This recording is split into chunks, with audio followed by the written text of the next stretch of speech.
Okay. So today in our reading comprehension, we're going to listen to a story called The Art Lesson. Now, this is a story written by Tommy DePowell. That is the author of the book. He writes the words. Yes, that here. And then he draws a picture. And he yes, it does say written and illustrated by Tommy. So yes, he wrote the words and he drew the pictures. He illustrated all of it. All right, he didn't have any help. That's great. All right, Tommy knew he wanted to be an artist when he grew up. He drew pictures everywhere he went. It was his favorite thing to do.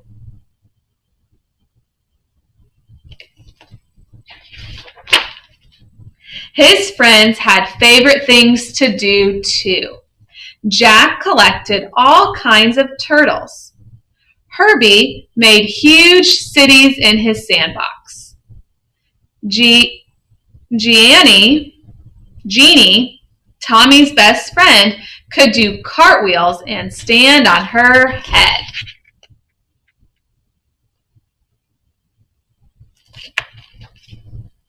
But Tommy just drew and drew and drew. But at least he's drawing nice pictures of his friends. His twin cousins, who were already grown up, were in art school learning to be real artists.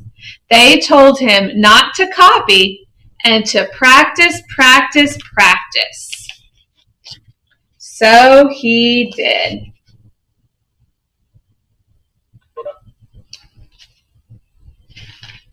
Tommy put his pictures up on the walls of his half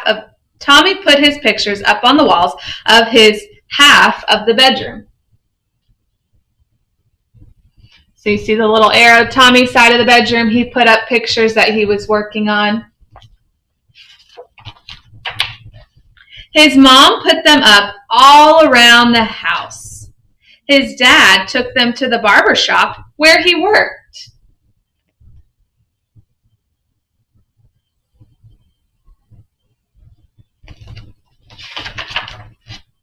Tom and Nana, Tommy's Irish grandmother and grandfather, had his pictures in their grocery store.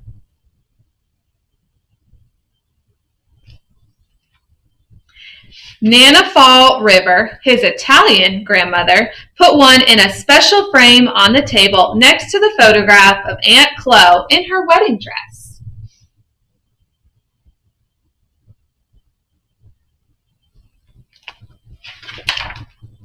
Once Tommy took a flashlight and a pencil under the covers and drew pictures on his sheets. But when his mom changed the sheets on Monday and found them, she said, "No more drawing on the sheets, Tommy."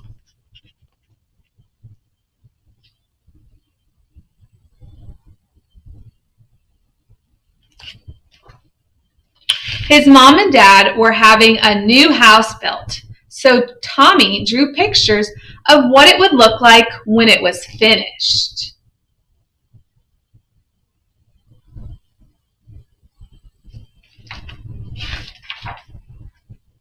When the walls were up, one of the carpenters gave Tommy a piece of bright blue chalk. Tommy took the chalk and drew beautiful pictures all over the unfinished walls.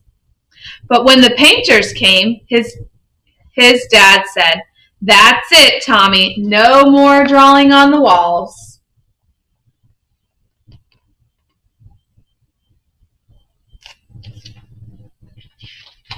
Tommy couldn't wait to go to kindergarten. His brother Joe told him there was a real art teacher who came to the school to give art lessons.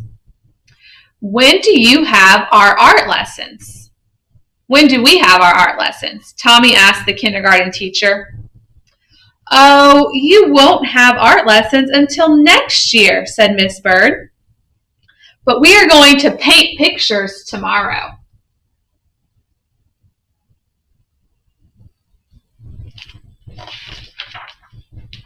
It wasn't much fun. The paint was awful and the paper got all wrinkly. Miss Bird made the paint by pouring different colored powders into different jars and mixing them with water. The paint didn't stick to the paper very well and it cracked.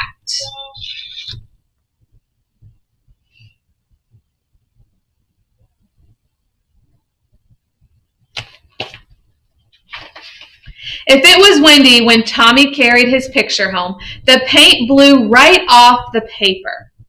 At least you get more than one piece of paper in kindergarten, his brother Joe said. When the art teacher comes, you only get one piece.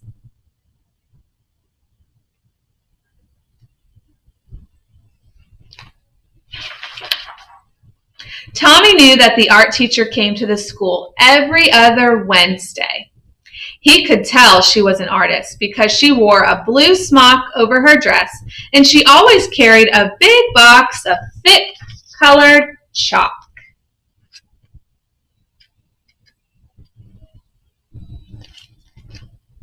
Once Tommy and Jeannie looked at the drawings that were hung up in the hallway.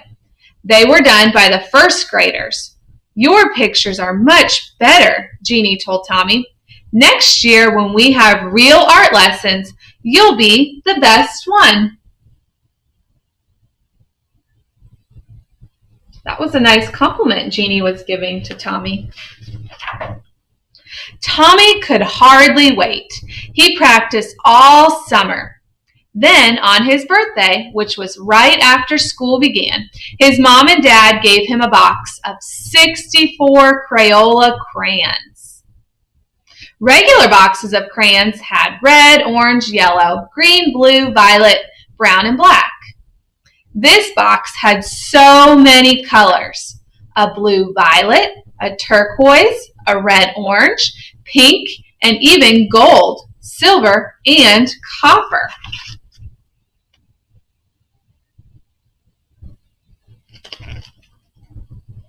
Class, said Mrs. Landers, the first grade teacher, next month the art teacher will come to our room. So on Monday, instead of singing, we will practice using crayons.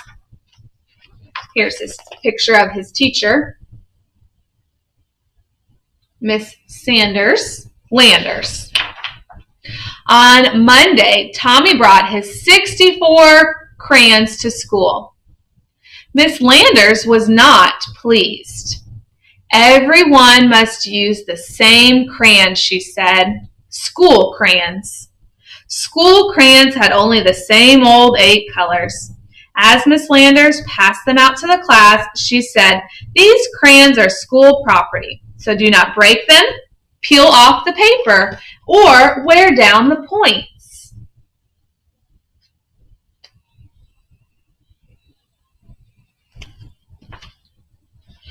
How am I supposed to practice being an artist with school crayons?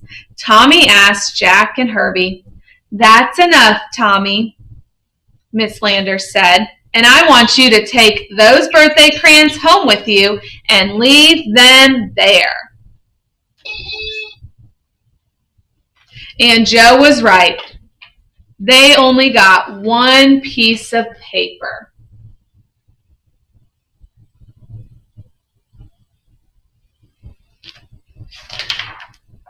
Finally, the day of art lesson came. Tommy could hardly sleep that night.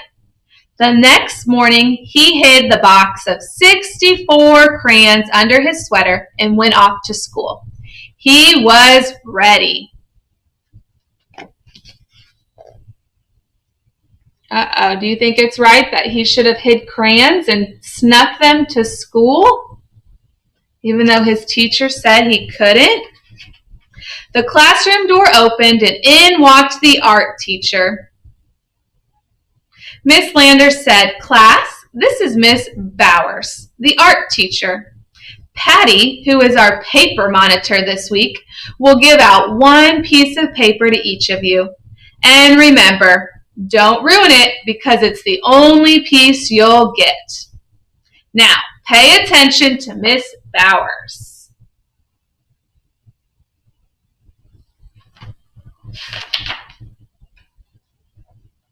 Class, Miss Bowers began, because Thanksgiving is not too far away, we will learn to draw a pilgrim man, a pilgrim woman, and a turkey.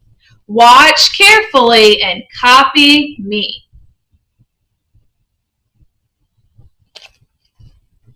Copy? Copy? Tommy knew that real artists didn't copy. This was terrible. This was supposed to be a real art lesson. He folded his arms and sat there. Now, what's the matter? Miss Landard asked Tommy. Tommy looked past her and spoke right to Miss Bowers. I'm going to be an artist when I grow up, and my cousin told me that real artists don't copy. And besides, Miss Landers won't let me use my own 64 Crayola crayons.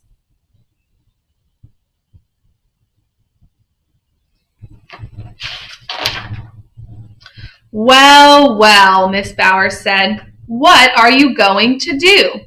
She turned to Miss Landers and they whispered together. Miss Landers nodded. Now, Tommy, Miss Bowers said, it wouldn't be fair to let you do something different from the rest of the class. But I have an idea. What do you think the idea is? So this is part of the story where I want you to visualize the rest of the story.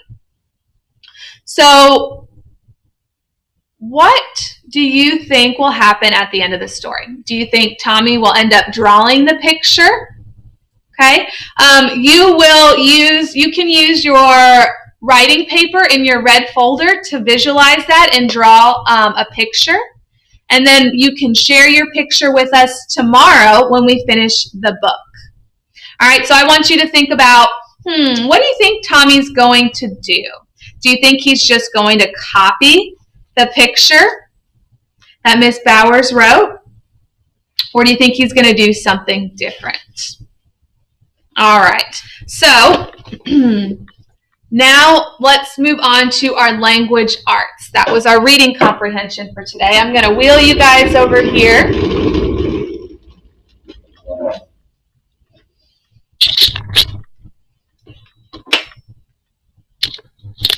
All right, and we're going to talk about sentences. I had this planned for yesterday and we kind of ran out of time, so we're going to finish it today. All right, perfect. It says, a sentence has words that complete a thought. So we've been working on writing sentences. And look at these two examples I wrote. And I want you to tell me which one is a correct sentence and which one is not. Dad, go. Dad will go to work. Which one is a correct sentence? It has a complete thought. Go ahead and raise your hand and you can share if you know which one is the correct sentence. All right, Kelton?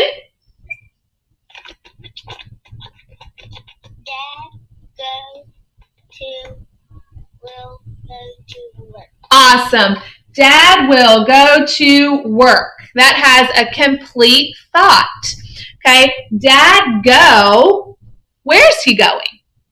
Okay, that's not a complete thought. So we always have to finish our thoughts and write them in a full sentence. Also, if you notice, this one has an ending mark.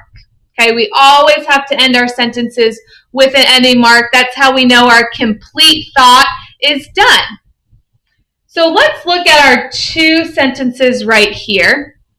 And we're going to add punctuation, our ending marks. Because today on your seesaw activity, you will be filling in the correct punctuation. You guys have already done this a couple of times, but we're going to keep practicing. So let's read our first sentence. Here's our new red word. What is your name? What is your name? Now, if you remember, I said what is a question word when we start our sentence with what. So we would add a question mark. And that's how you start to draw a question mark, right? It's kind of tricky. You start at the top, go down, and then a little dot at the end. All right, there's your big question mark. So if your sentence is asking you something, like, do you like cake? You would use a question mark. If there's an answer to what somebody is saying, that's a question, and you would use your question mark. Our next sentence is, I like puppies. I like puppies. Is that asking us something? No, they're telling us something. I'm telling you that I like puppies. So we would just use a period at the end of our sentence. When you are telling somebody something, just giving information, then you use a period. All right, so today in your language arts, you will complete your seesaw activity. I think there's 5 or 6 sentences where you'll have to practice reading them and then fill in the punctuation mark. All right, is it a question? Is it a statement? Are you telling me something where you would put a period? All right, so that is all we have for today. We kind of bumped up our schedule so that way we have plenty of time to get our activities done. And now you guys can go work on your seesaw activities. And we will meet again at 10 o'clock for math. All right, we'll do our math live again here. All right, so let me show you our clock so we can remember. Yesterday we said 10 o'clock. Let's turn our clock to 10. All right. When the little hand is on the 10 and the big hand is on the 12, that means it's 10 o'clock. Or it might say 10:00 if you have a digital clock. All right, so we'll see you at 10 for our live math meeting. Bye.